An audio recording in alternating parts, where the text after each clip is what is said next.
Bienvenue sur Exploratrice de rêves lucides. Alors aujourd'hui, je vais te parler de la méthode réflexive critique de Paul Tollet. Qu'est-ce que c'est que ça? Alors tu m'as peut-être déjà entendu parler de cette méthode, mais par le biais de d'autres noms. On l'appelle la méthode Colombo ou alors on l'appelle aussi le questionnement de l'inspecteur. Alors tout simplement, c'est une méthode qui consiste à tout au long de sa journée remettre sa réalité en cause par le biais d'un certain type de questionnement, des questions bien précises, pour reproduire ce comportement-là, cette réflexion critique de sa réalité, pour la reproduire en rêve et tilter qu'on est dans un rêve du coup. Parce qu'en fait, finalement, dans nos vies, on remet jamais rien en cause, on réfléchit jamais à des choses qui nous paraissent à peu près évidentes. Et ces questionnements, c'est quoi? Ça peut être le questionnement lié à un lieu donné. Par exemple, en rêve, je sais pas si tu as remarqué, mais en rêve, tu vas jamais te demander où est-ce que tu es.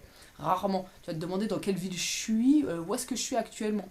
Et c'est normal, dans ta vie, tu fais pas trop ça non plus. Alors, à partir de maintenant, en fait, dès que tu sors à l'extérieur, pose-toi la question, dès que, je sais pas, tu rentres dans un établissement, un centre commercial, ou que tu es dans la rue, peu importe où tu es, ou même en voiture, peu importe, pose-toi la question à savoir où est-ce que tu es, où est-ce que je suis, demande-toi où suis-je, dans quelle ville, dans quel quartier, dans quel lieu, si tu es dans un centre commercial, dans quel centre commercial, etc. Pose-toi la question de savoir où tu es. Plus tu vas faire ça, plus tu vas le refaire en rêve, et quand tu vas le refaire en rêve, il va se passer quoi? Bah, tout simplement, il y a des choses que tu dises, bah, je sais pas où est-ce que je suis, je connais pas cet établissement, bah, je connais pas cette ville. Et là, tu vas tilter, tu vas dire, attends, c'est bizarre, comment ça se fait que je sais pas où je suis? Et tu vas tilter et tu vas te dire, putain, je suis peut-être dans un rêve. Ok, donc ça, c'est une première question que tu peux te poser. Ensuite, il y a d'autres types de questions. Tu peux tout simplement te demander où est-ce que tu étais il y a 5 minutes en arrière. Parce que dans un rêve, une fois de plus, je sais pas si tu as constaté ça, mais on sait jamais d'où on vient. En fait, même quand on tilt et qu'on devient lucide, on se souvient pas forcément de ce qui s'est passé juste avant. Et en tout cas, dans un rêve non lucide, on sait pas trop d'où on vient. On est là dans une scène et puis c'est comme si c'était normal. Alors si, dans ta réalité ordinaire, tu commences à te poser la question régulièrement dans ta journée, où est-ce que j'étais il y a 5 minutes? Où est-ce que j'étais il y a 10 minutes? Où est-ce que j'étais ce matin? Et que tu réponds à cette question. Ah, ce matin j'étais chez moi, ou ce matin j'étais en train de boire un café dans tel café, ou etc. etc. Et ben en fait tu vas reproduire cette attitude en rêve, et ce qui va se passer c'est que très souvent en rêve tu vas pas te souvenir d'où tu viens, et là tu vas te dire putain mais c'est bizarre, attends je me souviens pas d'où je viens, et tu vas tilter que t'es en rêve. Après il y a une autre question que tu peux te poser qui est bah, la question la plus évidente quelque part, c'est est-ce que je suis en train de rêver? Tout simplement, tu es dans ta réalité ordinaire, tu te demandes est-ce que tu es en train de rêver, mais tu vas plus loin que ça en fait. C'est-à-dire que vraiment tu te demandes, si par exemple tu te dis bah non, je suis pas en train de rêver, qu'est-ce qui te prouve que t'es pas vraiment en train de rêver? Là, tu te mets à observer vraiment autour de toi. Est-ce que vraiment tu es sûr que t'es pas en train de rêver? Est-ce qu'il n'y a pas quelque chose qui peut te faire douter? Est-ce que tout est normal, entre guillemets? Donc tu pousses ta réflexion.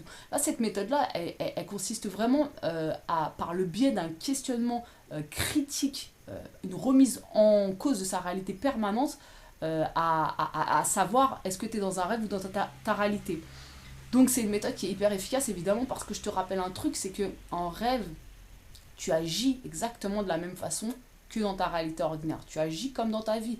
L'attitude passive que tu as en rêve, c'est-à-dire de ne rien remettre en cause et de te laisser emporter par le scénario du rêve, c'est la même attitude que tu as dans ta vie. Très souvent, on est passif dans nos vies en fait. On se laisse complètement emporter par notre histoire, par voilà, nos journées qui passent et repassent, et on réagit toujours de la même façon aux mêmes situations. On agit par habitude, toujours, que ce soit des habitudes qui soient saines ou pas pour nous, on agit par habitude sans trop remettre les choses en question, sans se poser de questions, etc. On est assez passif finalement. Même quelqu'un qui paraît être dans l'action a priori parce qu'il est tout le temps en extérieur, tout le temps en train de faire des trucs, c'est pas forcément dire que c'est quelqu'un finalement d'actif dans son histoire. Pas du tout, du tout. Pas du tout. À partir du moment où tu remets pas les choses en cause et que tu agis vraiment de façon comme un automate en fait, qui réagit toujours aux mêmes situations et qui est toujours en train de, jour après jour, avoir les mêmes pensées, les mêmes habitudes, et bah une personne qui peut paraître active comme ça, a priori, ne l'est pas forcément, en fait, peut vraiment avoir une attitude intérieure passive.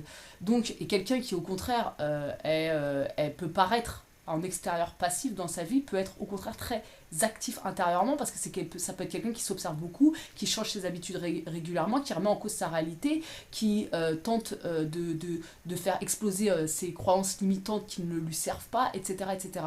Donc en fait, voilà, pose-toi vraiment la question à savoir est-ce que dans ta vie t'es quelqu'un d'actif ou t'es quelqu'un de passif. Et c'est pas un problème, hein, c'est ok comme ça, hein, tout est, on peut changer à tout moment, entre guillemets, quand on prend conscience que quelque chose ne nous sert pas, ne nous porte pas. Et voilà, plus tu vas avoir cette attitude de remise en question dans ta vie, plus tu l'auras en rêve. Et plus tu as de chances de tilté. Alors cette méthode de Paul Tollet, cette méthode donc réflexive critique, je t'en parle plus profondément et plus en détail dans la formation que je t'ai créée il y a quelques mois qui s'appelle Apprendre à faire des rêves lucides régulièrement grâce au DILD. Le DILD, c'est le fait de prendre conscience qu'on rêve à l'intérieur du rêve. C'est une formation dans laquelle je reprends les bases. Si tu suis cette formation, c'est vraiment, tu vas avoir toutes les bases pour rêver lucide très rapidement. Si tu appliques ce qui est dit. Donc c'est une formation qui sera retirée définitivement du catalogue demain soir à 23h. Là je suis en train de prendre une nouvelle direction par rapport à mes projets, donc j'ai décidé de retirer cette formation du catalogue, mais c'est une formation qui est très valable, elle est vraiment complète hein, si tu es quelqu'un qui débute ou qui a fait peu de rêves lucides. Donc check les informations en description si ça t'intéresse. Il y a le lien, tu cliques et tu auras toutes les infos que tu as à voir pour voir si c'est une formation qui te correspond. Et elle est à moins 50% jusqu'à demain soir. Donc si ça t'intéresse, c'est le moment de la prendre. Après, ce sera terminé. Et je t'invite aussi à aller voir évidemment les autres formations si tu es plus intéressé par d'autres types de méthodes telles que MILD ou la méthode WILD. Voilà, sur ce, je crois que je t'ai à peu près tout dit. On se retrouve demain pour une nouvelle vidéo. Et comme toujours, n'hésite pas à commenter, je te répondrai avec grand plaisir. Ciao!